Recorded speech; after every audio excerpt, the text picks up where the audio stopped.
Assalamualaikum warahmatullahi wabarakatuh. Perkenalkan, nama saya Janwar Abu Citadi. Saya adalah peserta latsar calon pegawai negeri sipil Angkatan 25 Gelombang 4 Kelompok 4 Kabupaten Bandung Barat. Pada kesempatan kali ini saya akan menjelaskan tentang pola pelayanan elektronik. Kalau dulu pelayanan karena tidak didukung dengan pelayanan yang berbasis elektronik, maka setiap pelayanan dilaksanakan secara manual dan kita harus mengantri. Sementara pada saat ini beberapa pelayanan sudah melakukan pelayanan berbasis elektronik. Berikut contohnya. Salah satu jenis pelayanan berbasis elektronik yang sudah dapat diakses oleh masyarakat khususnya di Kabupaten Bandung Barat yaitu aplikasi Sidilan. Aplikasi Sidilan adalah aplikasi pelayanan administrasi kependudukan yang diinisiasi oleh Disdukcapil Kabupaten Bandung Barat. Dengan aplikasi ini, kita bisa tahu informasi dan persyaratan dalam hal pelayanan administrasi kependudukan. Menyangkut pembuatan kartu keluarga, KTP elektronik, kartu identitas anak, legalisasi dokumen, dan sebagainya.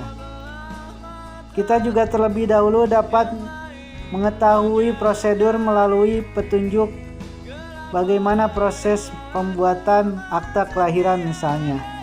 Persyaratannya terdapat di aplikasi Sidilan ini dan kita bisa mengetahui terlebih dahulu sebelum kita melakukan proses pelayanan administrasi kependudukan. Kemudian contoh lain yang dapat kita akses dengan menggunakan aplikasi Sidilan adalah prosedur pembuatan KTP elektronik. Di sini terdapat tahapan-tahapan bagaimana jika kita ingin mengurus pembuatan KTP elektronik dari mulai pendaftaran sampai pencetakan kartu yang tentunya masih harus dilakukan di kantor kecamatan atau pelayanan administrasi kependudukan terdekat.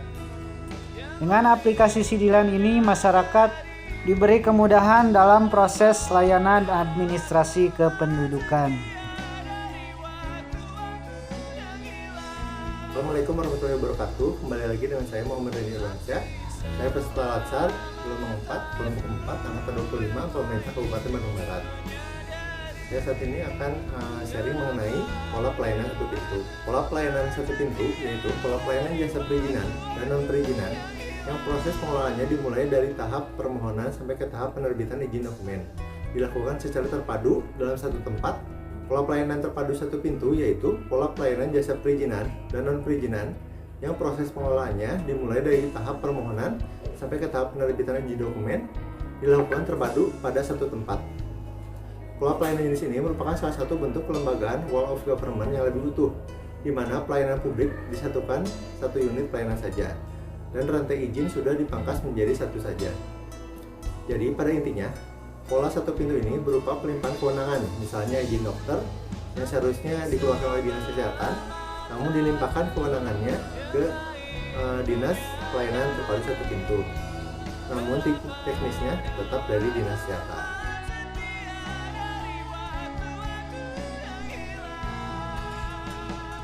Assalamualaikum warahmatullahi wabarakatuh.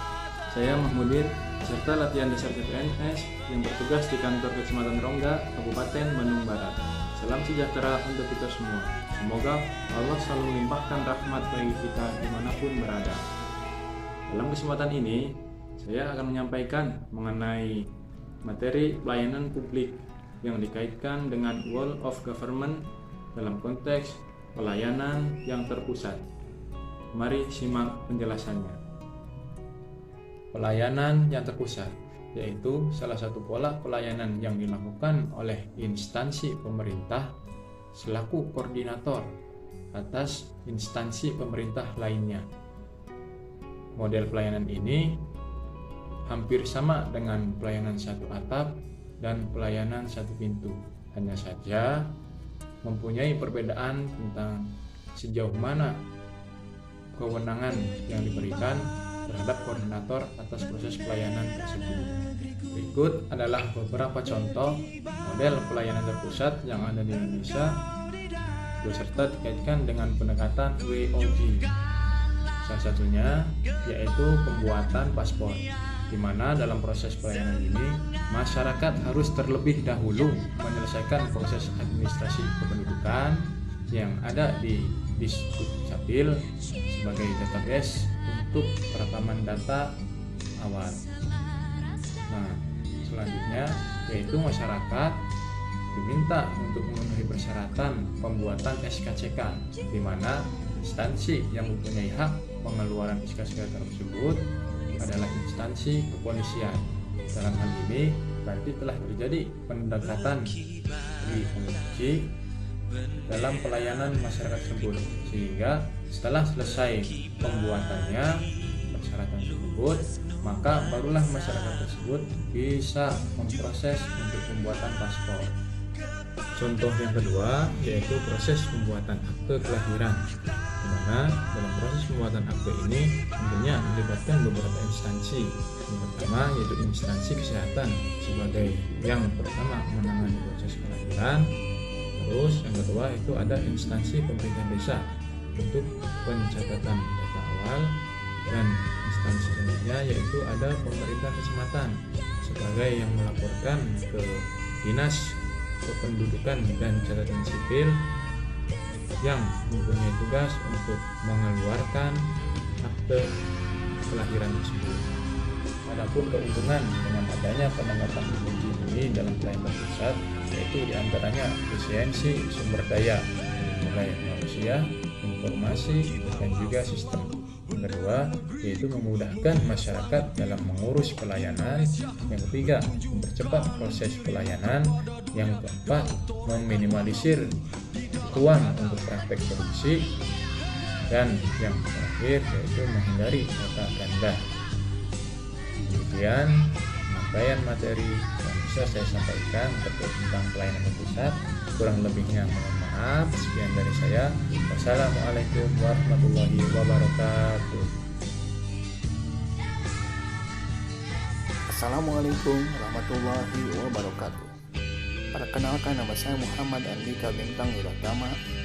Saya di sini akan menggambarkan terkait pelayanan teknis fungsional yang khususnya kami laksanakan di Dinas Sosial Kabupaten Bandung Barat seperti berikut.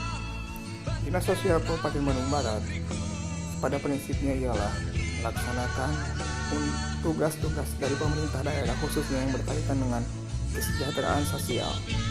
Dalam hal ini, Dinas Sosial berusaha untuk menghadirkan atau meningkatkan kualitas kesejahteraan masyarakat Bandung Barat agar dapat berfungsi sosial lebih baik dan meningkatkan kesejahteraan sosialnya. Hal ini sesuai dengan yang tercantum pada Peraturan Bupati Nomor 33 Tahun 2017 tentang tugas, fungsi, dan rincian tugas dari Dinas Sosial Kabupaten Bandung Barat. Sesuai dengan pelayanan teknis fungsional, Dinas Sosial berfungsi sebagai perumus kebijakan dari bidang perlindungan dan jaminan sosial, pelayanan dan rehabilitasi sosial, dan pemberdayaan sosial, termasuk juga penyelenggaraan umum terkait bidang-bidang tersebut, pembinaan pelaksanaan tugas, dan pelaksanaan tugas lain yang diberikan Bupati sesuai dengan tugas dan fungsinya. Khususnya di bidang saya, yaitu bidang pelayanan dan rehabilitasi sosial, kami memiliki 3 fungsi utama. Yang pertama ialah pelaksana pengkajian bahan perumusan kebijakan, yang kedua ialah pelaksana pengkajian bahan pembinaan, yang ketiga ialah pelaksana monitoring dan evaluasi laporan di ketiga seksi, yaitu yang pertama seksi anak dan lanjut usia terlantar, yang kedua ialah bagi penyandang disabilitas terlantar, dan yang ketiga ialah bagi warga tuna sosial dan juga bekas warga binaan lembaga pemasyarakatan. Dalam melakukan pelayanan publik teknis fungsional ini, kami dibantu oleh tenaga-tenaga profesional yang menjadi kepanjangan dari Dinas Sosial Kabupaten Bandung Barat, seperti tim reaksi cepat dan mitra kerja kami, dan juga ada tenaga sosial, tenaga kesejahteraan sosial kecamatan, pekerja sosial masyarakat, dan para pekerja sosial profesional yang memiliki sertifikat dan kemampuan mumpuni dalam bidang kesejahteraan sosial dan pekerjaan sosial demi melakukan pelayanan sosial kepada masyarakat yang lebih baik. Begitulah gambaran umum mengenai Pelayanan Publik Teknis Fungsional di Dinas Sosial Kabupaten Bandung Barat. Atas perhatiannya terima kasih. Wassalamualaikum warahmatullahi wabarakatuh.